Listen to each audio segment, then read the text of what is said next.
Oke, bismillahirrahmanirrahim.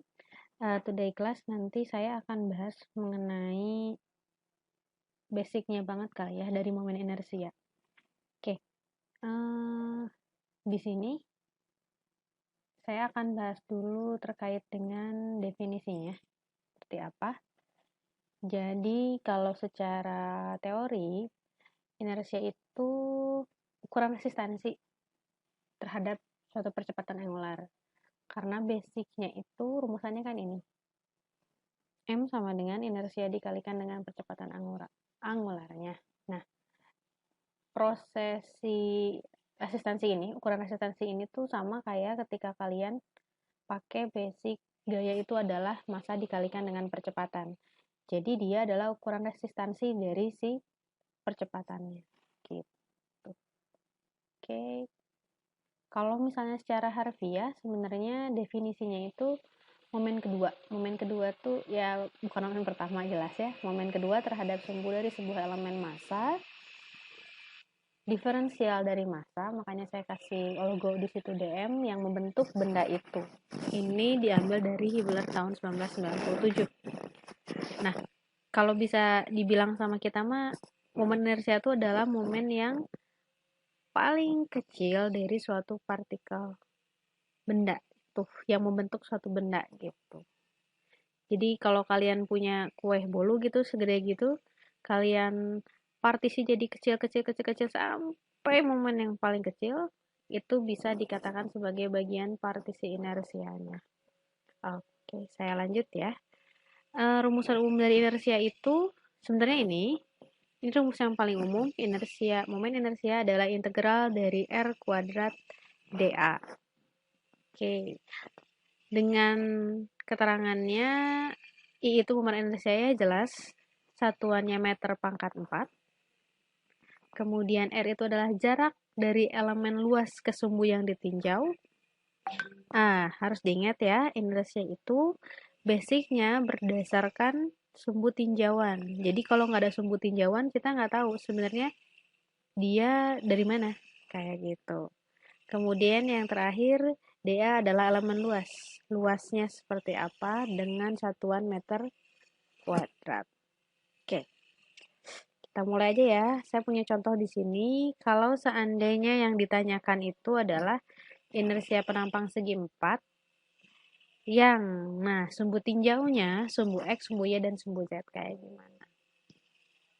Oke. Terhadap sumbu X, kita bahas dulu yang pertama terhadap sumbu X. Nah, saya di sini misalkan punya persegi 4. Anggaplah ini gambarnya sama sisi ya. Dan dia punya tinggi H dan lebar B. Oke. Kemudian tadi ya kan karena inersia itu merupakan momen kedua dan pembentukan bendanya yang paling kecil, saya misalkan part ini merupakan part yang paling kecil. Saya potong jadi satu piece kecil. Anggaplah ini paling kecil lah ya. Saya bikin agak gede soalnya biar kelihatan. Nah, di sini dengan lebarnya itu adalah sepanjang sumbu Y kan. Nah, kalau kita mengukur sumbu X berarti terhadap sumbu X itu dari mulai atas X ini sampai X yang paling bawah sini. Jadi elemen terkecilnya adalah potongan dari tinggi yang sumbu Y yang ini. Tingginya DY yang ini.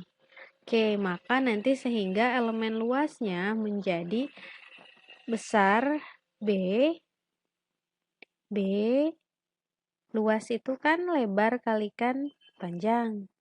Panjangnya B dengan lebarnya sebesar DY yang bergerak terhadap sumbu X kan yang B ini sepanjang Y dari atas sampai bawah.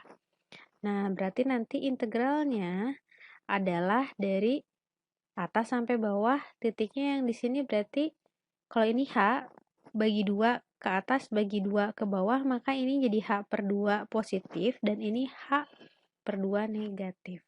Maka nanti persamaannya akan jadi seperti ini. Integral terhadap sumbu X gitu ya. Inersia terhadap sumbu X adalah integral dari H per 2 positif gitu terbalik ya, sampai H per 2 positif dari negatif H per 2. Oke. Terhadap sumbu X, maka yang dihitung oleh kita adalah Y-nya. R, jaraknya adalah Y-nya. Dari sini sampai sini kan ya, karena yang dihitung adalah X. Y kuadrat DA. Nah, DA-nya tadi kita udah punya persamaan yang ini. DA sama dengan B dikalikan DY, maka nanti X-nya, DA-nya kita ganti jadi B DY. Kita lanjut ya. Tadi kan kita udah punya persamaan kayak gini. Dari sini kita hitung menggunakan sistem integral biasa. Makanya diingat kembali sistem integral dan diferensialnya. Jangan sampai lupa. Oke. Kita integralkan. B ini konstanta bisa kita majukan ke depan ya. Jadi langsung integral. B dikalikan integral min H per 2 sampai H per 2 Y kuadrat terhadap Y. Nanti ya, Y kuadrat diintegralkan jadi 1/3 Y pangkat 3 dari min H per 2 sampai H per 2. Oke, ingatlah ya ini. B per 3 ini konstanta bisa dikesampingkan. Nah, yang Y kita ganti H per 2-nya dimasukkan. H per 2. H per 2 pangkat 3 jadi berapa? H pangkat 3 per 2 pangkat 3, 8. Negatif. Dari negatif H pangkat 3 per 8 juga. Ini jadi positif ya. Oke, nanti dia akan dihasilkan jadinya BH pangkat 3 per 12. Ini merupakan momen inersia terhadap sumbu X. Untuk sumbu Y, dia tidak akan terlalu beda. Nanti beda di akhirnya aja ya, jadinya B pangkat 3H per 12. Sistemnya sama, jadi nanti kita balik. Kalau di sini tadi kan kita yang terhadap sumbu X itu berarti partisi terkecilnya adalah diferensial dari si sumbu Y-nya. Sekarang kalau untuk sumbu Y berarti diferensial dari sumbu X-nya ya. Di sini dx, maka nanti dapat elemen dA-nya adalah H dikalikan dx, tapi dari min B per 2 sampai B per 2. Oke, ininya akan sama. Diingat ya, yang dihitung oleh kita Y, maka dia jaraknya di sumbu X. Oke, ini juga berganti jadi B ya, dari B min 2 sampai B plus 2. Oke, kita masukkan B per 2 min B per 2 X kuadrat. Aduh, sorry, ini harusnya ada B per 2-nya. X kuadrat dikalikan H dx. H konstanta bisa kita majukan ke depan. Oke, akan sama seperti tadi. Kita punya persamaan seperti ini dan dihasilkan momen inersia terhadap Y sama dengan B pangkat 3H per 12. Untuk sumbu X dan sumbu Y hampir nggak ada bedanya dalam proses pengerjaan integral, tapi prinsip basic penentuan rumusan awalnya agak berbeda ya di sini. Oke. Terakhir terhadap sumbu Z, harusnya sumbu Z. Kalau sumbu Z itu berarti dia tegak lurus ya dari penampang kotaknya ini, perseginya ini. Oke, saya bikin permisalan ini adalah si elemen partikel terkecil, elemen inersianya. Maka nanti kita punya dA-nya sepanjang ini ya, terhadap sumbu X segini, terhadap sumbu Y segini. Oke, inersia terhadap sumbu Z itu integral R kuadrat dA, maka nanti di sini kita integralkan X kuadrat plus Y kuadrat. Ini merupakan basicnya, IZ itu sama dengan IY, IX. Dan bisa kita pisah nih, IZ sama dengan integral dari X kuadrat dA ditambah integral Y kuadrat dA. Ini tersendiri merupakan inersia dari sumbu X ya. Dan ini juga inersia dari sumbu Y. Maka bisa kita simpulkan IZ adalah IX plus IY. Tinggal tambahin yang tadi, nanti akan kita dapatkan BH dikalikan H kuadrat tambah B kuadrat dibagi 12. Oke. Inti dari sumbu Z ini adalah ini nih, IZ sama dengan IX tambah Y. Ya. Oke, kita notes. X dan Y itu momen inersia rektangular karena sumbu X dan Y sejajar dengan penampang perseginya ya. Sedangkan si IZ itu inersia polar karena dia tegak lurus terhadap penampang perseginya. Kalau misalnya pada bangun datar dan ruang lainnya sih kayak gimana, intinya mah sebenarnya sama aja, prinsip momen inersia untuk semua bangun ruang dan bangun datar itu cara perhitungannya sama. Tapi yang membedakan itu paling nanti dari bentuk dan pengambilan sisinya aja gitu. Dengan istilah BH jadi S jadi apa ya itu mah gimana orang yang bikin rumusannya ya.